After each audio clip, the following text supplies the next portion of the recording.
Hi കൂട്ടുകാർ, അസ്സലാമു അലൈക്കും വറഹ്മത്തുള്ളാഹി തആല വബറകാതുഹു. 4ാം ക്ലാസ്സിൻ്റെ ഇംഗ്ലീഷ് മീഡിയം സ്കൂൾ മദ്രസ ബോഡി മദ്രസ കീഴിലുള്ള 4ാം ക്ലാസ് വിദ്യാർത്ഥികൾക്ക് അഹ്കാമു തജ്വീദിൻ്റെ വാർഷിക എക്സാം അവർക്ക് ഉപകാരപ്പെടുത്താവുന്ന ചോദ്യപേപ്പറുമായിട്ടാണ് വന്നിരിക്കുന്നത്. നമുക്ക് ചോദ്യത്തിലേക്ക് കടക്കാം. ബിസ്മില്ലാഹിർ റഹ്മാനിർ റഹീം. ശരിയുത്തരത്തിൻ്റെ കോളത്തിൽ ശരി രേഖപ്പെടുത്താനാണ്. അസ്ലിയായ മദ്ദിനേക്കാൾ കൂടുതൽ നീട്ടലാണ് നല്ലത്. ഏതാണ്? അസ്ലിയായ മദ്ദിനേക്കാൾ കൂടുതൽ നീട്ടൽ നല്ലതാണ്. ഏതാണ്? അസ്ലിയായ മദ്ദിനേക്കാൾ കൂടുതൽ അത്താഅൻ എന്ന മദ്ദുൽ മുത്തസിലും കൂ അംഫുസക്കും എന്ന മദ്ദുൽ മുൻഫസിലും നീട്ടണം. അപ്പോൾ നമുക്കിവിടെ കൂടുതൽ നീട്ടൽ നല്ലത് പറഞ്ഞത് ഏതാണ്? നമുക്ക് പാഠഭാഗത്തിൽ പറഞ്ഞിട്ടുണ്ട്. മുത്തസിൽ അസ്ലിയായ മദ്ദിനേക്കാൾ കൂടുതൽ നീട്ടൽ നിർബന്ധമാണ് എന്നാണ് മുത്തസിൽ പറഞ്ഞത്. അപ്പോൾ നമുക്കിവിടെ മുൻഫസിൽ പറഞ്ഞത് എന്താണ്? ഇത് മുത്തസിൽ പോലെ നീട്ടലാണ് നല്ലത് എന്നാണ്. മുത്തസിൽ പോലെ നീട്ടലാണ് നല്ലത് എന്നാണ്. അപ്പോൾ അസ്ലിയായ മദ്ദിനേക്കാൾ കൂടുതൽ നീട്ടൽ നല്ലതാണെന്ന് പറഞ്ഞാൽ നമുക്ക് ഏതാണ്? നമുക്കിവിടെ കൂ അംഫുസക്കും എന്നത് എഴുതാം, ടിക്കിടാം, മനസ്സിലാക്കുക. അത് 3 അലിഫിൻ്റെ ഖദർ നീട്ടൽ നിർബന്ധമാണ്. 3 അലിഫിൻ്റെ ഖദർ നീട്ടൽ നിർബന്ധമുള്ളത് മദ്ദുൽ ലാസിമാണ്. അപ്പോൾ ഇവിടെ മദ്ദുൽ കലിമത്തിൽ മദ്ദക്ഷരം വന്നത്, അതിനുശേഷം സുക്കൂനുള്ള ഒരക്ഷരം. അപ്പോൾ അത് നമുക്ക് ടിക്ക് ചെയ്യാം.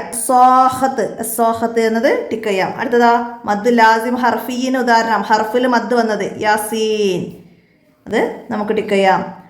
അടുത്തത് 3 അലിഫിൻ്റെ ഖദർ വരെ നീട്ടലാണ് നല്ലത്. ഏതാണ്?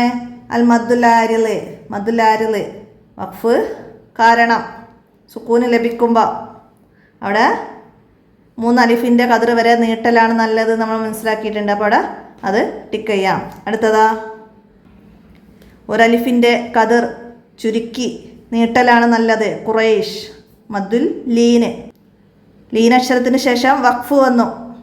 അപ്പോൾ ഇവിടെ ഫതഹയുടെ ഉടനെ വരുന്ന സുക്കൂനുള്ള വാവു യാവുമാണ് ലീനക്ഷരം, മനസ്സിലാക്കുക. അപ്പോൾ ഇവിടെ മദ്ദുൽ ലീന് അത് 3 അലിഫിൻ്റെ ഖദർ നീട്ടാമെങ്കിലും 1 അലിഫിൻ്റെ ഖദറായി ചുരുക്കലാണ് നല്ലതെന്ന് പഠിച്ചിട്ടപ്പോൾ ഖുറൈഷ് എന്നത് ടിക്ക് ചെയ്യാം.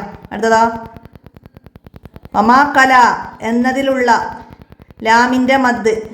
വമാകല എന്നതിലുള്ള ലാമിൻ്റെ മദ് ഏതാണ്? അസ്ലിയായ മദ്ദിലാണ് അവിടെ വഖഫ്. അപ്പോൾ മദ്ദുൽ മുത്തതരിഫ് നമ്മൾ പഠിച്ചിട്ടുണ്ടല്ലോ. വഖഫ് ചെയ്യുമ്പോൾ എന്താണ്? അസ്ലിയായ മദ്ദിൽ വഖഫ് ചെയ്യുന്നതിനെ കുറിച്ചിട്ട്. അപ്പോൾ അത് മനസ്സിലാക്കാം. മദ്ദുൽ മുത്തതരിഫ് അത് ടിക്ക് ചെയ്യാം. അടുത്ത ചേരുംപടി ചേർക്കാനാണ്. അൽ മദ്ദുൽ മുത്തസിൽ പോലെ നീട്ടലാണ് നല്ലത്. മുത്തസിൽ പോലെ നീട്ടലാണ് നല്ലത്. എന്ത്? മുത്തസിൽ പോലെ നീട്ടലാണ് നല്ലത് മുൻഫസിൽ. അപ്പോൾ ഇവിടെ മുൻഫസിൽ മദ്ദക്ഷരവും അടുത്ത കലിമത്തിൻ്റെ ആദ്യത്തിൽ ഹംസയും വന്നത് ഫീ അംരി എന്നത്. അപ്പോൾ നമുക്കത് അതിൻ്റെ ബി എഴുതി കൊടുക്കാം. അടുത്തത് 3 അലിഫിൻ്റെ ഖദർ നീട്ടൽ നിർബന്ധമാണ്. ലാസിം. അപ്പോൾ ഇവിടെ ലാസിമിന് ഉദാഹരണം വന്നത് അൽ ഹാക്കത്ത്. ലാസിം കലിമീ വന്നിട്ടുണ്ട്. അപ്പോൾ അതിൻ്റെ ഈ എഴുതാം. 3 അലിഫിൻ്റെ ഖദർ നീട്ടൽ ലാസിം നിർബന്ധമാണ്. അടുത്തത് അൽ മദ്ദുൽ ലാസിം ഹർഫീക്ക് ഉദാഹരണം. ഹർഫിൽ വന്നത് ഓപ്ഷൻ എ. അടുത്തത് 3 അലിഫിൻ്റെ ഖദർ വരെ നീട്ടലാണ് നല്ലത്. 3 അലിഫിൻ്റെ ഖദർ വരെ നീട്ടലാണ് നല്ലത്. ഏതാണ്? മദ്ദുൽ ആരിൽ. അപ്പോൾ ഇവിടെ മദ്ദുൽ ആരിൽ വഖഫ് കാരണം മദ്ദക്ഷരത്തിന് ശേഷം സുക്കൂന് വരുന്നത്. അപ്പോൾ നമുക്ക് എന്താണ്? മുത്തഹറൂൻ എന്നത് മനസ്സിലാക്കാം. അപ്പോൾ അതിൻ്റെ സി എഴുതാം. അടുത്തതാ അവസാനത്തിൽ ഹാഇൻ്റെ ശബ്ദം വരാൻ പാടില്ല. വഅ്ബുദു എന്നതിൽ ഹു എന്ന് വരരുത്. വഅ്ബുദു എന്ന് നൽകിയിട്ട് നമ്മളവിടെ വഖഫ് ചെയ്യണം. അപ്പോൾ അത് ഓപ്ഷൻ ഡി. അപ്പോൾ അതൊക്കെ വേർഡ്സുകൾ മാറി വരാം. ചോദ്യങ്ങൾ ശ്രദ്ധിച്ചു വെക്കുക. അടുത്ത ഇനി വിട്ട ഭാഗം പൂരിപ്പിക്കാനാണ്. ലാ ഉഖ്സിമു എന്നതിൽ മദ് ഡേഷാണ്. ലാ ഉഖ്സിമു മദ്ദക്ഷരം അടുത്ത കലിമത്തിൻ്റെ ആദ്യത്തിൽ ഹംസയും. അപ്പോൾ അവിടെ മദ്ദുൽ മുൻഫസിലാണ്. ലിമാ യുഹാജുക്കും മദ്ദക്ഷരത്തിന് ശേഷം ശദ്ദുള്ള അക്ഷരം അല്ലേ, സ്ഥിരമായ സുക്കൂനും ഹർക്കത്തും വന്നു അല്ലേ. അപ്പോൾ അവിടെ ലാസിം കലമീ മദ്ദുൽ ലാസിം കലമീയാണ്. മദ് ലാസിം കലമീയാണ് നേതാ. അടുത്തതാ ഡേഷ് ഹർക്കത്തിൻ്റെ ഖദർ നീട്ടൽ നിർബന്ധമാണ്. എന്താണ്? അപ്പോൾ ഇവിടെ ഡേഷ് ഹർക്കത്തിൻ്റെ ഖദർ നീട്ടൽ നിർബന്ധമാണ്. 6 ഹർക്കത്തിൻ്റെ ഖദർ 3 അലിഫ് ലാസിം 3 അലിഫിൻ്റെ ഖദർ നീട്ടൽ നിർബന്ധമാണ്. അത് 6 ഹർക്കത്ത്. 3 അലിഫ് എന്നുള്ളത് 6 ഹർക്കത്ത് ഖദർ നീട്ടൽ നിർബന്ധമാണ്, മനസ്സിലാക്കുക. അടുത്തതാ വഖഫിൻ്റെ കാരണത്താൽ വരുന്ന സുക്കൂനുകൾക്ക് ഡാഷ് സുക്കൂൻ എന്ന് പറയുന്നത് എന്താണ്? വഖഫിന്റെ കാരണത്താൽ വരുന്ന സുക്കൂനുകൾക്ക് ആരിലായ സുക്കൂൻ എന്ന് പറയുന്നു. ആരിലായ സുക്കൂന്. അടുത്തത് കില, ഇത് ഏറ്റവും നല്ലത് എന്നാണ് അർത്ഥം. എന്താണ് വഖഫിൽ പറയുന്നുണ്ട്? എന്താണ്? നിർത്തൽ ഏറ്റവും നല്ലത് എന്നാണ് ഇതിന്റെ ഉദ്ദേശം. അതുപോലെ തന്നെ സില ആണ്, ചേർത്തി ഓതലാണ് നല്ലത് എന്നാണ്. അപ്പോൾ അതൊക്കെ മാറി വരാൻ മനസ്സിലാക്കുക. അടുത്തത് നൂൻ എന്നതിലുള്ള മദ് ലാസിം ഹർഫാണ്, ഹർഫിയാണ്. ലാസിം ഹർഫിയാണ്. ഇനി ഒറ്റവാചകത്തിൽ ഉത്തരം എഴുതുക. വല്ലദീ അഖ്റജ എന്നതിലുള്ള മദ്, വല്ലദീ മദ്ദക്ഷരം, അതിനുശേഷം അടുത്ത കലിമത്തിൽ ഹംസ, മദ്ദുൽ മുൻഫസിൽ, മദ്ദുൽ മുൻഫസിൽ. അത്തോമത്ത് എന്നതിൽ എത്ര അലിഫിന്റെ കതിർ നീട്ടണം? എത്ര അലിഫാണ്? 3 അലിഫ് ലാസിമാണ്. 3 അലിഫിന്റെ കതിർ നീട്ടൽ നിർബന്ധമാണ്. 3 അലിഫിന് എത്ര ഹർക്കത്താന്ന് വെച്ചാൽ 6 ഹർക്കത്ത് കേട്ടോ, മനസ്സിലാക്കുക. അടുത്തത് കാഫ് ഹയ ഐൻ സ്വാദ് എന്നതിൽ എത്ര സ്ഥലത്ത് മദ്ദുൽ ലാസിം ഉണ്ട്? മുകളിൽ മദ് വന്ന് നോക്കിയാൽ മതി. അപ്പം 3 സ്ഥലത്ത് മദ്ദുൽ ലാസിം ഉണ്ട്. ഇനി യതഫക്കറൂൻ എന്നതിലെ മദ്ദിന്റെ പേര് വഖഫ് കാരണം മദ്ദക്ഷത്തിന് ശേഷം സുക്കൂൻ വന്നു, ആരിലായ അല്ലേ? അപ്പോൾ അവിടെ മദ്ദുലാരിൽ, യതഫക്കറൂൻ മദ്ദുലാരിൽ. ഇനി മദ്ദുല്ലീൻ എത്ര അലിഫിന്റെ കതിർ നീട്ടാം? മദ്ദുല്ലീൻ എത്രയാണ്? ഇത് 3 അലിഫിന്റെ കതിർ വരെ നീട്ടാം. 3 അലിഫിന്റെ കതിർ വരെ നീട്ടാം. എന്നാൽ 1 അലിഫിന്റെ കതിറായി ചുരുക്കലാണ് നല്ലത്. അപ്പോൾ ഇവിടെ എത്ര അലിഫിന്റെ കതിർ നീട്ടാം എന്നാണ്. 3 അലിഫിന്റെ കതിർ, അത് എഴുതേട്ടാ, മാറിപ്പോകരുത്. മദ്ദുല്ലീനെ 3 അലിഫിന്റെ കതിർ വരെ നീട്ടാം. അപ്പോൾ ഇവിടെ 3 ആണ് എഴുതേണ്ടത്. എങ്കിലും 1 അലിഫിന്റെ കതിറായി ചുരുക്കലാണ് നല്ലത്. ഇനി ചേർത്തി ഓതലാണ് നല്ലത് എന്ന് സൂചിപ്പിക്കുന്ന ചിഹ്നം നേരത്തെ പറഞ്ഞു അല്ലേ? സീല്, സ്വാദും ലാമും കൂടി ചേർത്ത്, അപ്പോൾ അത് സീല് എഴുതുക. അടുത്തതാ ഒറ്റവാചകത്തിൽ ഉത്തരം എഴുതാനാണ്. മദ്ദുൽ മുൻഫസിൽ ഉണ്ടാകുന്നത് എപ്പോൾ? എപ്പോഴാണ് മദ്ദുൽ മുൻഫസിൽ ഉണ്ടാകുന്നത്? മദ്ദക്ഷരത്തിന്റെ ഉടനെ അടുത്ത കലിമത്തിന്റെ ആദ്യ അക്ഷരമായി ഹംസ വന്നാൽ ഉണ്ടാകുന്നതാണ് മദ്ദുൽ മുൻഫസിൽ. അതേപോലെ മുത്തസിൽ, മദ്ദക്ഷരത്തിന് ഉടനെ അതേ കലിമത്തിൽ ഹംസ വന്നാൽ ഉണ്ടാകുന്നതാണ് മദ്ദുൽ മുത്തസിൽ. രണ്ടും മനസ്സിലാക്കണം കേട്ടോ. ഇനി ഷദ്ദുള്ള അക്ഷരമായി തീരുന്നത് എപ്പോൾ? എപ്പോഴാണ് ഷദ്ദുള്ള അക്ഷരമായി തീരുന്നത്? സുക്കൂനുള്ള ഒരക്ഷരവും ഹർക്കത്തുള്ള ഒരക്ഷരവും കൂടിച്ചേരുമ്പോഴാണ് ഷദ്ദുള്ള അക്ഷരമായി തീരുന്നത്. സുക്കൂനുള്ള ഒരക്ഷരവും ഹർക്കത്തുള്ള ഒരക്ഷരവും കൂടിച്ചേരുമ്പോഴാണ് ഷദ്ദുള്ള അക്ഷരം ആയിത്തീരുന്നത്. അടുത്ത മദ്ദുൽ ലാസിം എന്നാൽ എന്ത്? എന്താണ് മദ്ദുൽ ലാസിം? മദ്ദക്ഷരത്തിൻ്റെയോ ലീനക്ഷരത്തിൻ്റെയോ ശേഷം അതേ കലിമത്ത് സ്ഥിരമായ സുക്കൂൻ വന്നാൽ ഉണ്ടാകുന്നതാണ്. മദ്ദക്ഷരത്തിൻ്റെയോ ലീനക്ഷരത്തിൻ്റെയോ ശേഷം അതേ കലിമത്ത് സ്ഥിരമായ സുക്കൂൻ വന്നാൽ ഉണ്ടാകുന്നതാണ് മദ്ദുൽ ലാസിം. എന്തായിരുന്നു മദ്ദുൽ ലീന്?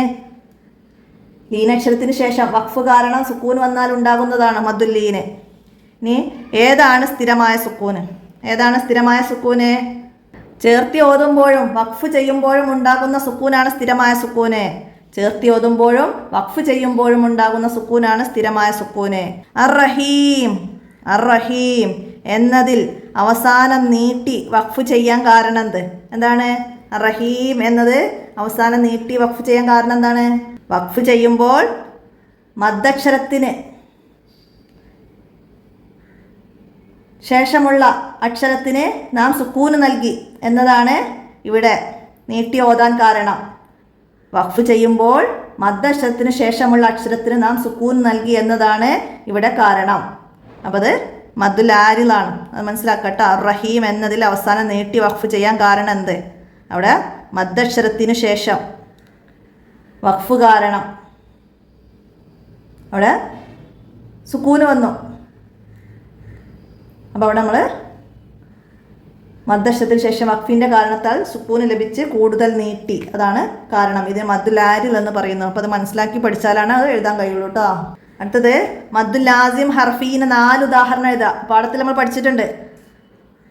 ഖാഫ്, സ്വാദ്, ഹമീം, തോസീം, അലിഫ് ലാം റാ, തോസീമീം, അങ്ങനെ കുറേ പഠിച്ചിട്ടുണ്ട്. അപ്പോൾ ഇതിന് 4 ഉദാഹരണം. ലാസിം കലിമീക്കും നമ്മൾ പഠിച്ചിട്ടുണ്ട്.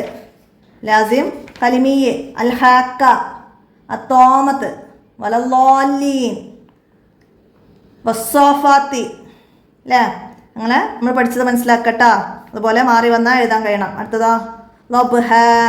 ലൊബ്ഹ ഇവിടെ വഖഫ് ചെയ്യുമ്പോൾ ശ്രദ്ധിക്കേണ്ട 2 കാര്യങ്ങൾ. ലൊബ്ഹ എന്നതിൽ എന്താണ്? അസ്ലിയായ മദ് നൽകിയാണ് വഖഫ് ചെയ്തത്. അപ്പോൾ അവിടെ അസ്ലിയായ മദ്ദിന്റെ ഖദറിനേക്കാൾ കൂടുകയോ കുറയുകയോ ചെയ്യരുത്. അവസാനത്തിൽ മീമിൻ്റെയോ ഹാഇൻ്റെയോ ശബ്ദം വരാനും പാടില്ല.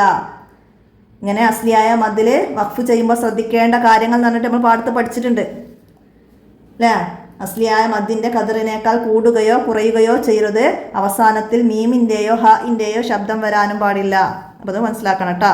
ഇനി ഇവിടെ മദ്ദുൽ ആരിലിനെ കുറിച്ചിട്ട് വിവരിക്കാനാണ് 5 വരി കുറയാതെ കുറിപ്പ്. ഇവിടെ അലാമാത്തുൽ വഖഫും 2 തന്നിട്ടുണ്ട്. നമുക്ക് ഇഷ്ടമുള്ള ഏതെങ്കിലും ഒരു വിഷയത്തെക്കുറിച്ച് എഴുതാം. മദ്ദുൽ ആരിൽ എഴുതുകയാണെങ്കിൽ എന്താ എഴുതാം? വഖഫ് ചെയ്യുമ്പോൾ മദ്ദക്ഷരത്തിന് ശേഷമുള്ള അക്ഷരത്തിന് നാം സുക്കൂന് നൽകി. അപ്പോൾ അവിടെ കൂടുതൽ നീട്ടണം. ഇതിന് മദ്ദുൽ ആരിൽ എന്ന് പറയുന്നു. ഇത്തരം സുക്കൂനുകൾക്ക് ആരിലായ സുക്കൂന് എന്ന് പറയുന്നു. മദ്ദുൽ ആരിൽ 3 അലിഫിൻ്റെ ഖദർ വരെ നീട്ടലാണ് നല്ലത്. വഖഫ് ചെയ്യുമ്പോൾ മദ്ദക്ഷരത്തിന് ശേഷം അക്ഷരത്തിന് നാം സുക്കൂന് നൽകി എന്നതാണ് ഇതിന് കാരണം. വഖഫ് ചെയ്യാതെ ചേർത്തി ഓതുകയാണെങ്കിൽ സുക്കൂന് ഉണ്ടാകുമായിരുന്നില്ല. അതാണ് അവിടെ മദ്ദുൽ ആരിൽ. മനസ്സിലാക്കുക. ഉദാഹരണങ്ങളൊക്കെ എഴുതാം. അല്ലമൽ ഖുർആൻ, അർ-റഹ്മാനുർ റഹീം, അങ്ങനെ മനസ്സിലാക്കട്ടാ. ഇനി അലാമാത്തുൽ വഖഫ് നമ്മൾ ചാപ്റ്റർ തന്നെ പഠിച്ചിട്ടുണ്ട്. ആയത്ത് അവസാനിച്ചു, നിർത്തൽ അത്യാവശ്യമാണ്, നിർത്തൽ ഏറ്റവും നല്ലത്, ഓരോരോ അടയാളങ്ങളും ചേർത്തിട്ട് നമ്മൾ പഠിച്ചിട്ടുണ്ട്. അപ്പോൾ ആ പാഠം നന്നായി മനസ്സിലാക്കുക. ഖുർആൻ ഓതി തുടങ്ങുന്നതിനും നിർത്തുന്നതിനും പ്രത്യേക നിയമങ്ങളുണ്ട്. എല്ലാ ആയത്തിൻ്റെയും അവസാനം വഖഫ് ചെയ്യാവുന്നതാണ്. ആയത്തുകൾക്കിടയിൽ നിർത്തുന്ന വഖഫിൻ്റെ ചിഹ്നങ്ങൾ ശ്രദ്ധിച്ചു കൊണ്ടായിരിക്കണം ഖുർആൻ പാരായണം. അങ്ങനെ പറഞ്ഞിട്ട് ഖുർആനിലെ വഖഫിൻ്റെ ചിഹ്നങ്ങളും അതൊക്കെ എഴുതി നമുക്ക് അത് കംപ്ലീറ്റ് ആക്കാം. അപ്പോൾ ഏതെങ്കിലും ഒന്ന് മുഴുവനായിട്ട് എഴുതണം. ഇനി മദ്ദുൽ മുത്തസിലാണ്. എന്താണ്? മദ്ദക്ഷരത്തിൻ്റെ ഉടനെ അതേ പദത്തിൽ ഹംസ വന്നാൽ ഉണ്ടാകുന്നതാണ് മദ്ദുൽ മുത്തസിൽ. ഇങ്ങനെ മദ്ദക്ഷരത്തിന് തൊട്ടുപുറകെ ഹംസ വന്നാൽ ഉണ്ടാകുന്ന മദ്ദിന് അൽ മദ്ദുൽ മുത്തസിൽ എന്ന് പറയുന്നു. ഇത് അസ്ലിയായ മദ്ദിനേക്കാൾ കൂടുതൽ നീട്ടൽ നിർബന്ധമാണ്. മുത്തസിൽ 6 ഹർക്കത്ത് 3 അലിഫ് വരെ നീട്ടാവുന്നതാണ്. അപ്പോൾ അതിൻ്റെ ഉദാഹരണങ്ങൾ ജാഅ, ജസാഅൻ, സൂഇൻ, അങ്ങനെ അതിൻ്റെ ഉദാഹരണങ്ങളൊക്കെ എഴുതി അത് നമുക്ക് എഴുതാം. അതുപോലെ മുഫസ്സിലും വന്നാലും മനസ്സിലാക്കുക. പിന്നെ മദ്ദുൽ ലാസിം കലിമീനെ കുറിച്ചിട്ടാണ്. മദ്ദക്ഷരത്തിന് തൊട്ട് പിറകെ സുക്കൂന് വന്നാൽ ഉണ്ടാവുന്നതാണ് ലാസിം. അവിടെ സുക്കൂനുള്ള ഒരക്ഷരവും ഹർക്കത്തുള്ള ഒരക്ഷരവും കൂടി ചേർന്ന് ശബ്ദുള്ള അക്ഷരമായി തീരുന്നു മദ്ദക്ഷരത്തിന് ശേഷം. ഇവിടെയെല്ലാം മദ്ദക്ഷരത്തിന് തൊട്ടുപിറകെ സുക്കൂന് വന്നത് കാരണം അവിടെ സ്ഥിരമായ സുക്കൂന് വന്നതായി നമുക്ക് മനസ്സിലാക്കാം. ഇത് 3 അലിഫിൻ്റെ ഖദർ നീട്ടൽ നിർബന്ധമാണ്. ഇങ്ങനെ കലിമത്തുകളിൽ വരുന്ന മദ്ദുകൾക്കാണ് മദ്ദുൽ ലാസിം കലിമീ എന്ന് പറയുന്നത്. അൽ ഹാക്ക, വലല്ലാലീൻ, വസ്സാഫാത്തി, അത്തോമത്ത്, ഇതൊക്കെ നമുക്ക് ഉദാഹരണങ്ങളൊക്കെ എഴുതി അതിനെക്കുറിച്ചിട്ടും എഴുതാൻ കഴിയണം. അപ്പോൾ ഇത്രയാണ് നമുക്ക് അഹ്കാമു തജ്വീദിൽ വന്ന ചോദ്യങ്ങൾ. അപ്പോൾ മുമ്പ് നമ്മൾ ചോദ്യപേപ്പറൊക്കെ അപ്ലോഡ് ചെയ്തിട്ടുണ്ട്. ഇത് ഉപകാരപ്പെടുത്തി നിങ്ങൾക്ക് ഫുൾ മാർക്ക് എന്തായാലും എക്സാമിന് വാങ്ങാൻ കഴിയും. എല്ലാവരും ഉപകാരപ്പെടുത്തുക. വീഡിയോ കൂട്ടുകാർക്കൊക്കെ ഷെയർ ചെയ്തെടുക്കുക. നമുക്ക് അടുത്ത ചോദ്യപേപ്പറുമായി അടുത്ത വീഡിയോയിൽ കാണാം. അസ്സലാമു അലൈക്കും വറഹ്മത്തുള്ളാഹി.